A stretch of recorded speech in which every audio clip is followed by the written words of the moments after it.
আজকে 9টা 8টা 8:30টার দিকে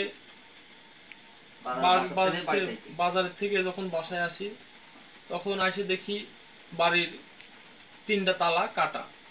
3টা তালা কাটা, বাড়ির ভিতরের দরজাগুলো খোলা। বাড়ির ভিতরে যখন ঢুকলাম, ঘরে যখন ঢুকলাম, ঘরে ঢুকে দেখে 2 আলমারি আর সুকেস ভাঙা, মানে টাইনে টাইনে খুলছে, এটা ভাঙে গেছে।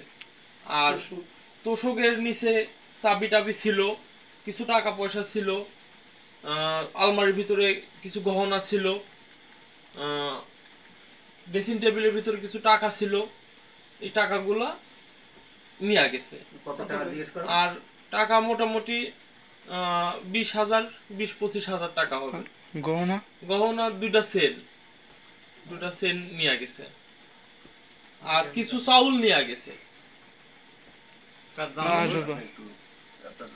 হ্যাঁ, আমি আসার পরে আমার চাল বাড়িতে আসলো, বাড়িতে আসার পরে চাল হঠাৎ করে কাঁদতেছে, কেন আব্বা কি হয়েছে রে? কোথা আব্বু বাড়িতে তো চুরি হয়েছে। আলাম কি চুরি হয়েছে তুমি দেখো।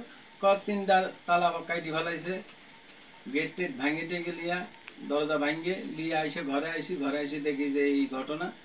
আলমারি, ডয়ের, তারপরে সুকেস, এগুলো সব ভাঙে চুরে লিছে। লিয়া দেখি যে টাকা নাই, 3টা গয়না 2টা গয়না নাই, তারপরে আংটি নাই, এগুলো অনেক হাবি জাবি নাই, জামা কাপড় অনেক কিছুই নিছে। তারপরে ওই রুমে যায় দেখি যে চাইলের দামের থেকে অনেকগুলো চাইলও লিছে। তারপরে ল্যাব খেতা সব উল্টে টুলটে সব বিধি কিস্তি করে ফালিয়ে দিছে। এই অবস্থা। ঠিক আছে না? আমি আপনাদের আসলে যে বিষয়টা আজকে এখানে ঘটেছে, আমি বাজারে গেলাম, বাজারে গিয়ে যখন নান্নু ভাইয়ের ওখানে গেলাম, দেখি নান্নু ভাই চোখ দিয়ে পানি পড়তেছে। ভাই বললাম কি হয়েছে? বললো যে বাড়িতে চুরি হয়েছে। তখন রাত বাজে 10টা।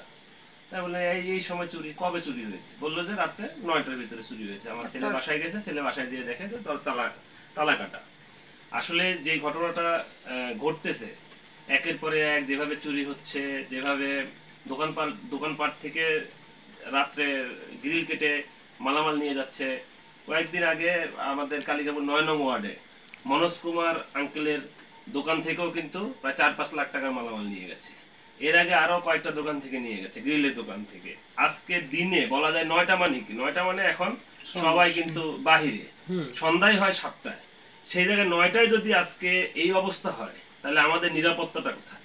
আজকে প্রশাসনের দৃষ্টি আকর্ষণ করছি, এবং যারা এখানে দায়িত্বে আছেন তাদের দৃষ্টি আকর্ষণ করছি। এই চুরিগুলো যদি বন্ধ না হয়, তাহলে আমাদের দেখা যাবে যে আশেপাশে আরো অনেকের বাড়িতে এভাবে চুরি হতে থাকবে। তাহলে মানুষের নিরাপত্তা নিয়ে আজকে কিন্তু সবাই উদ্বিগ্ন। আমরা প্রশাসনের দৃষ্টি আকর্ষণ করছি, আমাদের এসিলেন মহোদয়, ইনি আমাদের পুরো দায়িত্বে আছেন, ওনার দৃষ্টি আকর্ষণ করছি। আমাদের ইউনো মহোদয়ের দৃষ্টি আকর্ষণ করছি, ডিসি মহোদয়ের দৃষ্টি আকর্ষণ করছি। আমাদের বনপাড়া এবং আশেপাশে যেভাবে চুরি বেড়েছে, এটা খুবই ভয়াবহ আকার ধারণ করেছে।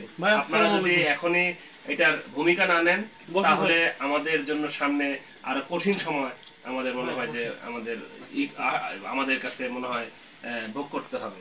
তাই উদাত্ত আহ্বান জানাবো, আপনারা এই বিষয়গুলো খুব কঠোর হাতে, শক্ত হাতে এখনই দমন করেন। মানুষের স্বাভাবিক জীবন যাপন যেন করতে পারে, সেই বিষয়টা আপনাদের একটু নজর দেওয়া দরকার। ধন্যবাদ।